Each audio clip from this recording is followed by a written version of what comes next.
Hi, my name is Caroline Powell and I live in Hertfordshire in England. So I've got four questions that I need to answer. Um, the first one is, what was life like for me before the three principles?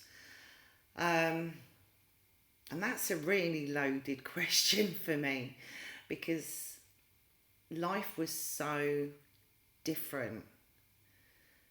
Just who I thought I was and how I showed up in life every day.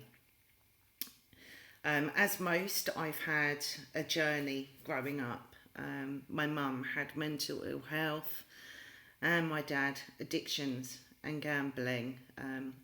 There was a lot of physical and mental abuse growing up as a child. From my mum's side, and dad, when he wasn't gambling and he wasn't working, came in. It was almost like he didn't know what was happening to me. But needless to say, that kind of I carried a lot of anger with me, which just manifested for years, decades even.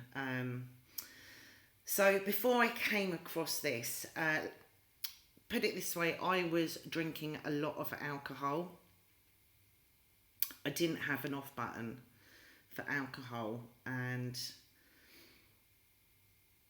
I couldn't say I was drinking easily 4 or 5 nights a week. And the other 2, 3 nights was just because I was so hungover, I just couldn't drink. Cocaine was my choice of drug, because the alcohol just, it wasn't numbing that kind of pain that I was feeling inside, whereas cocaine did.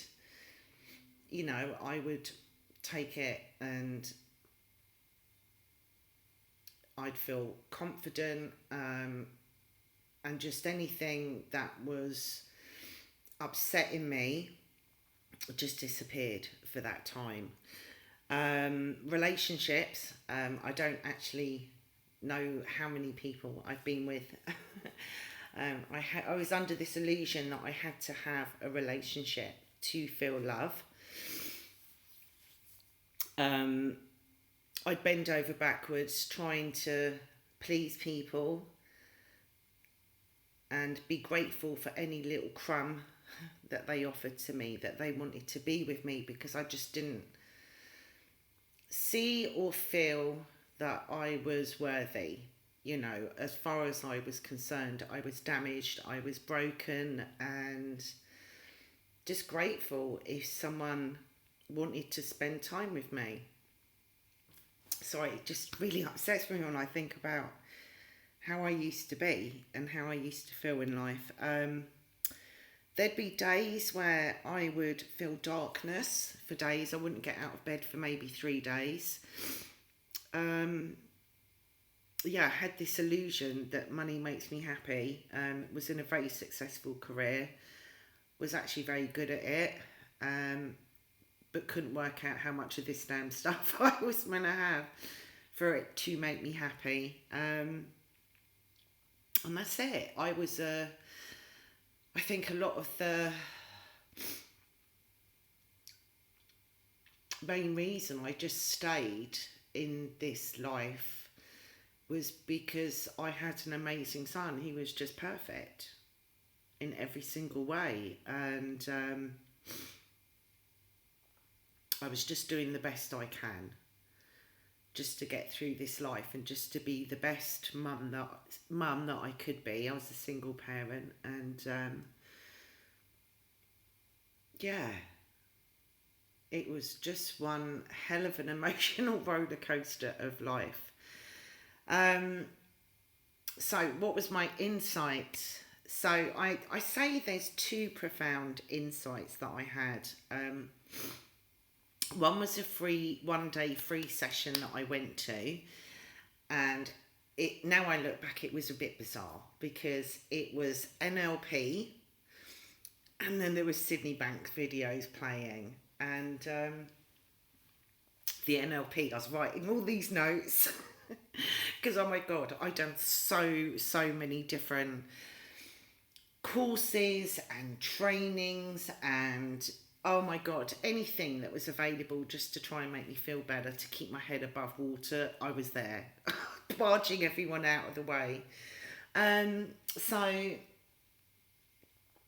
it was bizarre. I was writing these notes down, and then a Sydney Bank video was played, and I didn't kind of really. I've got to be. I didn't have a clue what he was chatting about.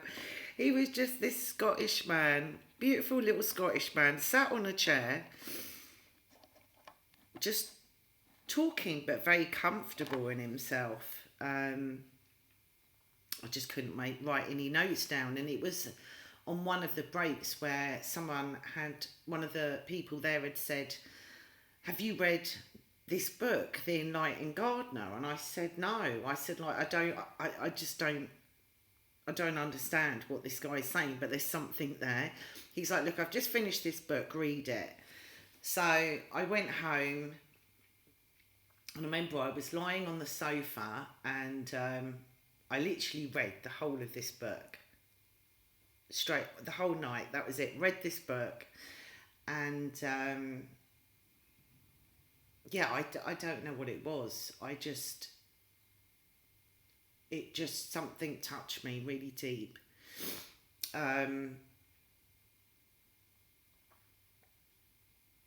Where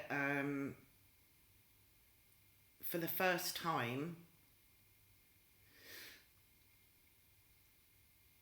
I saw or felt that there was a possibility that I could be loved. And it was really weird. It was like my mum and dad just, like, all the anger that I felt with them for so many years and carried with me, something shifted, and I was able to see that they had been in so much pain. That's why they hadn't been able to show me love, and that was it. It done a domino effect. Like, anyone who I thought had been mean to me, I just saw them differently. I just felt a little bit of compassion towards them, and most importantly towards myself. So, and that was it. Yeah, so I cried the rest of the night. It wasn't sadness. I used to say it was relief. I don't even think it was that. Something just touched me. And yeah, so I cried until I went to bed, and woke up the next morning feeling very curious about what this man, Sydney Banks, had to say. And then I had another insight, because through the 3 principles, like, it's changed my life in so many different ways, which I will talk about in a minute. But yeah, the other insight was when I was in a group in Spain with Jack Pransky and Gabriela Maldonado Montana, and yeah, it was really bizarre. Like, we were having these conversations, and it was almost like I was dipping my toe in, and I was starting to feel this kind of overwhelming, expansive, starting to just wrap around me, and whatever it was, it scared the crap out of me, to be honest. I don't know if I could say that. And I'd almost step back. No, that's too powerful. And then what I'd realise is that I was actually holding myself back. That feeling there was love, and I was petrified to let myself surrender to it. And almost like if I did, then I would free fall into darkness, the unknown, and there'd be no one there to catch me. So it was just safer for me to just pull away from love. So, which is bizarre, I'd spent my whole life looking for love. Yet the innocence to it is that I was the one that was holding myself back from being able to feel it. But anyway, Jack, one morning we went for a walk down the beach. Again, don't know what was said. And yeah, there I cried for 2 days because I just took the leap of faith, and that's it. I just had to trust in me that, mind, it's got my back, I'm okay, and I can't be hurt. And yeah, so I free falled into that. And it was just amazing. And since then, my understanding has really deepened further and further. God, my life has changed in so many ways. Cocaine. God, I don't even know why I took that stuff, because I think it tastes like soap suds, or I don't know, but it just doesn't make sense to me to take that. Alcohol, I don't need to drink it in the way that I used to. Before, it was because I had a busy head and I wanted to numb the feelings that I had. But whereas now I see 100%, my feelings can't hurt me. If anything, I need to feel them, so it kind of gives me a sense and an idea of where I'm at, where my thinking's at. Money makes me happy. God, that couldn't be so further from the truth, because I've seen that was just illusionary, how we just make up the value to money. And what I'd been seeking for in thinking that I had to have money, I've realised that it is there already. Everything is all around me that I know that I can experience a richness, I can experience love from me, all of that. So yeah, money, I've got a very different relationship to my thinking about money. Angry, no, I don't. I mean, obviously, yeah, I'm human, I have angry thinking still, but not in the way that I did. Like, I feel compassion for humans. Like, I don't look at their behaviour and take that as face value. And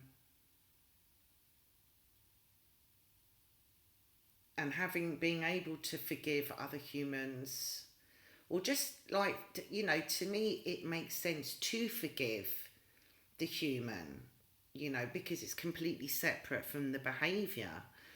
So that gives me a lot of peace.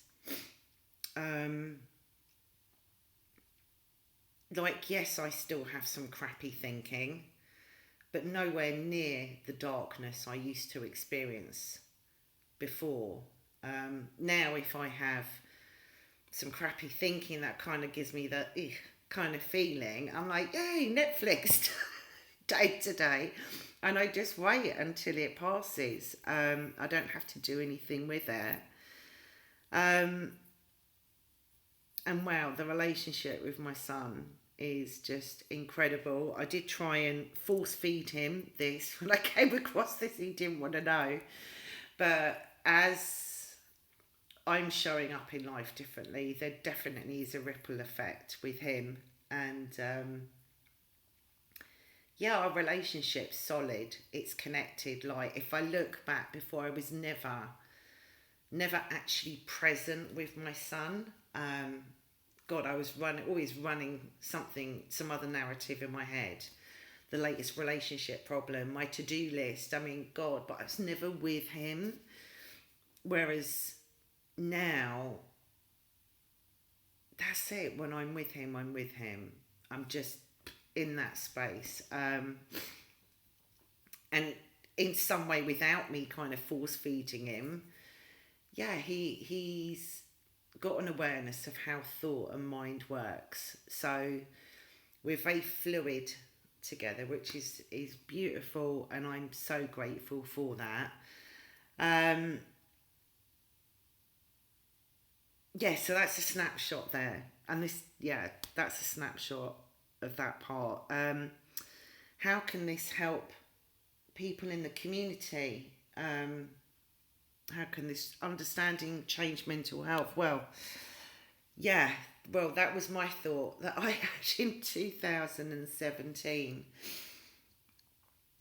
that I wanted those in the community that could never afford to access this to have this. You know, not only had I had my own challenges around mental health, but I'd seen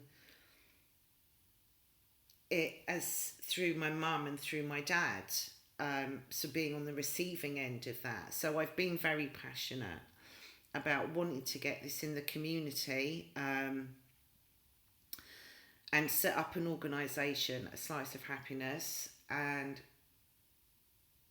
it's just been an amazing journey, absolutely amazing. We are based in Hertfordshire. We're now part of a large charity there, and we are delivering programs to help those who are in home insecure accommodation, helping them see that they're not broken, that they're innately healthy, and that they're the most incredible human beings. God, there's so much that it's like Pandora's box. There's so much that they can benefit, and I'm really passionate about helping to raise awareness and get the 3 principles out there, because, you know, if we look in the mental health arena within England, in effect, there's only 3 approaches that are being used. Like, one's medication, 2 is counselling, and 3 is CBT. CBT being the last approach that was implemented in the 1960s, and since then, nothing. It's like, wow, would you still watch a black and white TV? Would you not have a mobile phone? Do you know what I mean? It's just like, wow, this is talking about like mental health, like humans. And there's something, I spent 3 weeks with my son in Bali.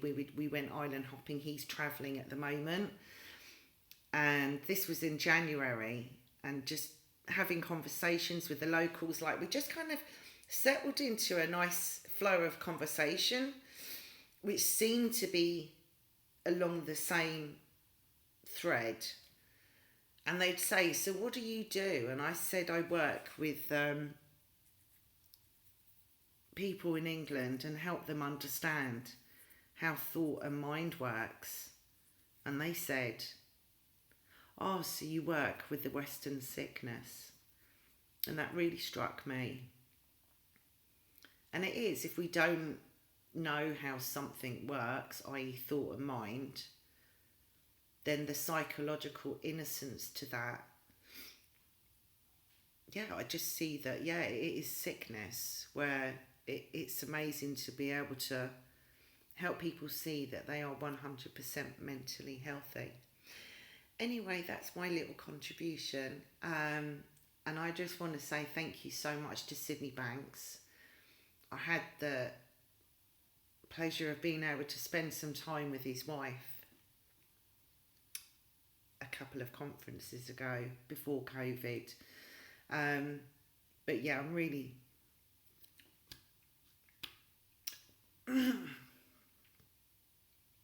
I'm so grateful for how this has helped me have a different life. And, you know, we're not here for a long time, but just to experience it fully, with grace, simplicity. So yeah, and that's it. That's the end of me.